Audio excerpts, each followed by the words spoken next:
Hi, welcome back to the channel. My name is Lisa Elvin Stoltari, and I'm a genealogist and a passionate traveler. For the last several years, I've been doing Fille du Roi videos, which I continue to do. And I just started this past year, Filles Mariées, les Filles Mariées, and this is what we're going to be doing today.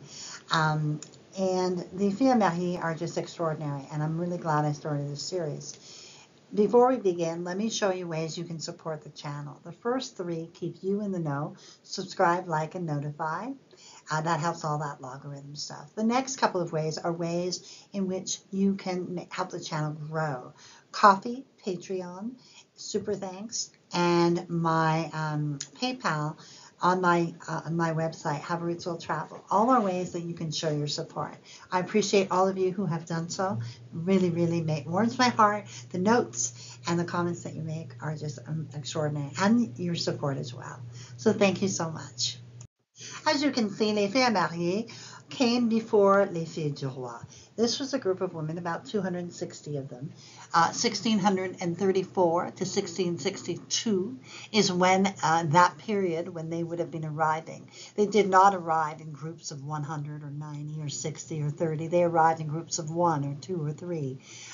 They were not given a gift by the king. They simply decided they wanted a fresh start, a new life, and they knew they were coming to get married, but that was part of it too.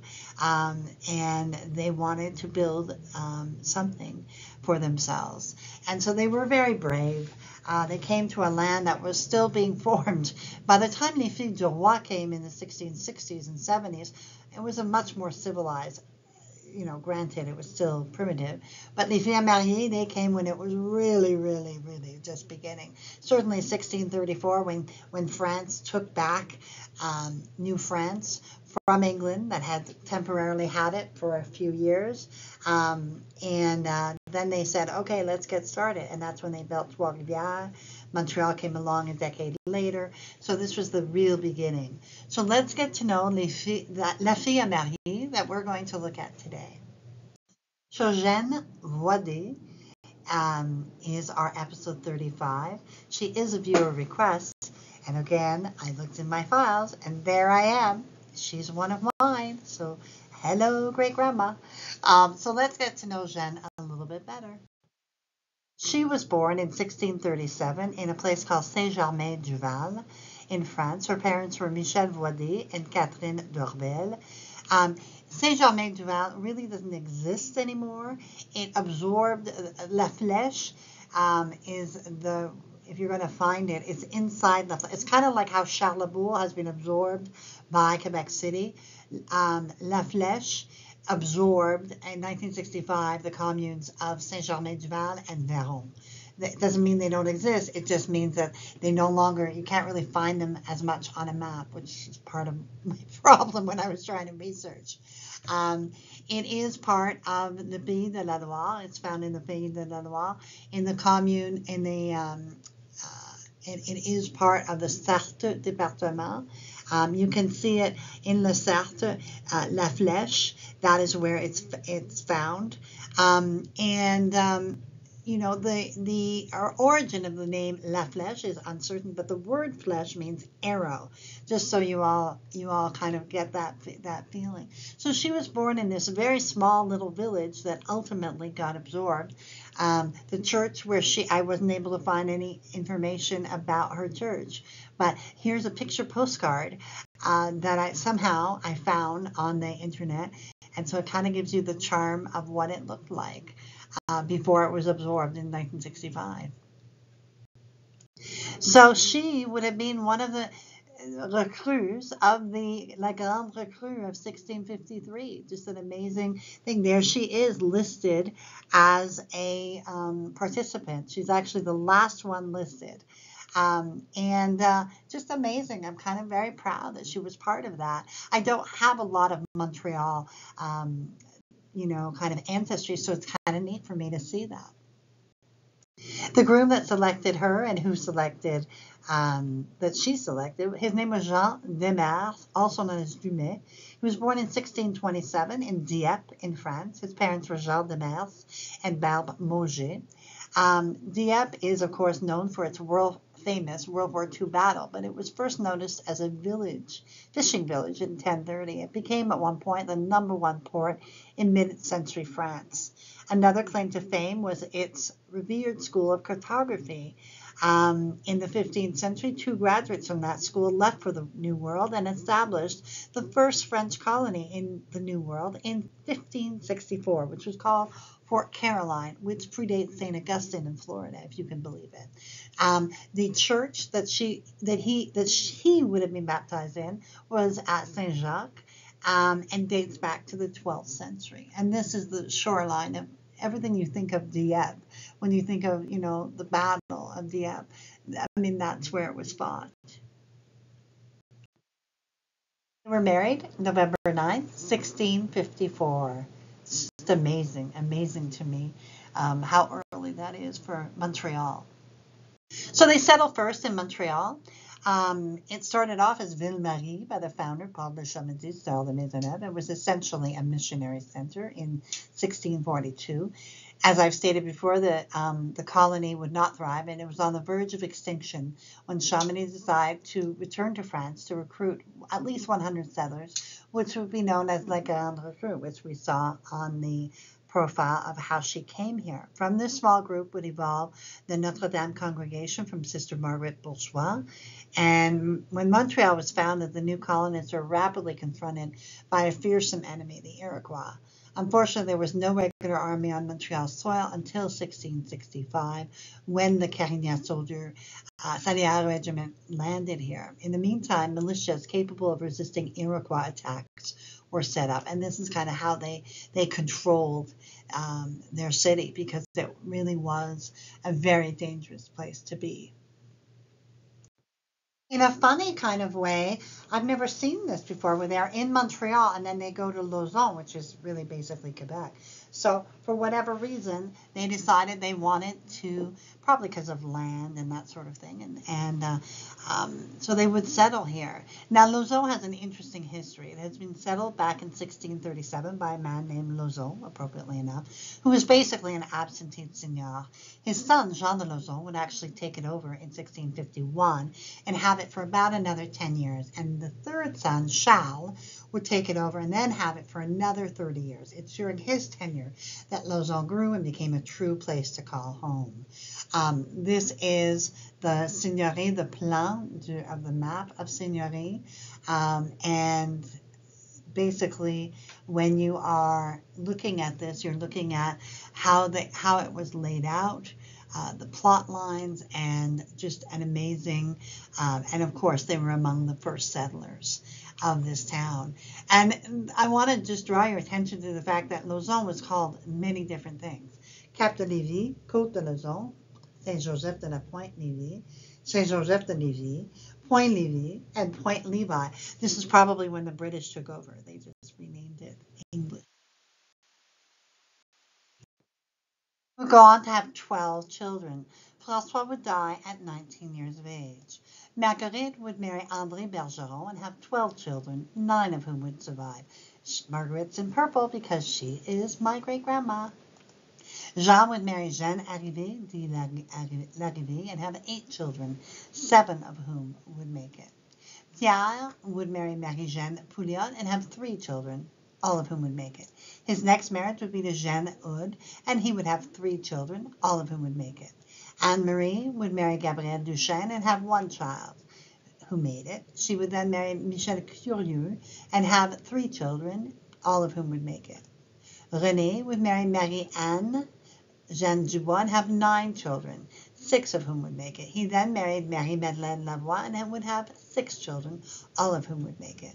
Marie-Madeleine would marry Georges Guillaume Marion and had 7 children, all of whom would make it.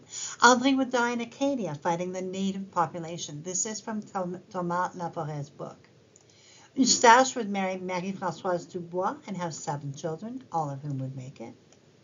Catherine would die at the age of 18 in a boating accident. She drowned. And we have Nicolas, who would marry Anne Rochon and would have 16 children, 10 of whom would make it. Michel would die at the age of 20. And then we have the 1681 census. We have Jean Dumais, Jeanne Voidy. We have their children, François, Jean, Pierre, Anne, René, Madeleine, André, Eustache, Catherine, Nicolas, Jean, who's 1 month. That's probably Michel Jean. That's probably how they called him. And then they had 1 gun. They had 8 bêtes à cornes, that's 8 goats, and 30 arpents à valeur, about 26 to 28 acres of land. You'll notice that my girl Marguerite is not there. She was already probably married by then. She would have been about 23, so she was definitely would have been married. Whenever you're looking at a census, you want to look at who's there, who's not there. Sometimes they're just not there. Sometimes they're there and they exist, but they weren't there when the guy was taking. It's not a perfect science. That's what you have to remember. Just because they're not there doesn't make them dead. But and then the names are different and that sort of thing. So you really got to do some digging. Jean would be the first to go in July of 1708. They had been married 54 years when he passed on. He was 81 years of age. Jeanne would die roughly 6 months later, the same year. She was 61, and she would leave an incredible descendancy line that would mean that she and Jean would have had 261 descendants by 1729. It's just amazing, isn't it? So here we have our French-Canadian ancestors. Jean Demers is there. Please look at our Free French-Canadian Ancestors Facebook page or try to find this book in your local library. I've posted the notes for you to have a look at. This is from the Thomas J. Laforêt book, page 63. We have all the ways this name has evolved over time, or the families. Chetteville, Demers, Demar, Demers, Demars. We have Demers, we have Demeyer, we have Demar, Demers, Demar. Then we have Duquet, Dumais, Dumar, Dumas, Dumais, Dumer, Dumais, Dumes with an S, mouths, and nails. So you can see how this name can evolve over time. So I want you to be on the lookout for the spelling of this name. The ancestral home of the Demers family. It was inhabited by the Demers until 1764, and it was actually did not succumb to the bombardments, the bombings of 1759. It stood the test of time, and just an amazing place to witness. So I placed the address. I put the address for you in case you want to visit. Of course, the Demers family has an incredible website and association, not only for Jean, but also Etienne and André. So just have a look at that if this is your descendancy, which of course now it is mine. So have a look at that and see if it's something you want to pursue. Here are some resources that I use for Les Filles Mariées. The Stars and Stripes, the French-Canadian Genealogy, Genealogie Québec, the Genealogical E-Society. I really love Wikitree for the Filles Mariées. I find that they really are focused on that link very well, so have a look at that as well. Nos Origines, of course, is awesome. And these are 4 in the corner there. These are societies that you can join and be part of, depending on where your family came from, the particular focus on it. Explore these and see which one suits you the best. So ends episode 35 of Les Filles Mariées, Jeanne Voidy. I think that's a remarkable story. The number of descendants of this couple is just amazing. That family, Demers, is a that name in French Canada is a very common, and therefore a great many people are descendant from this family. I can't wait to see the comments and see which, how many of you are related. Just Jeanne was, in addition to being my great grandma, she was obviously a woman of substance, obviously someone who was her mate, was her, a true soulmate to her husband.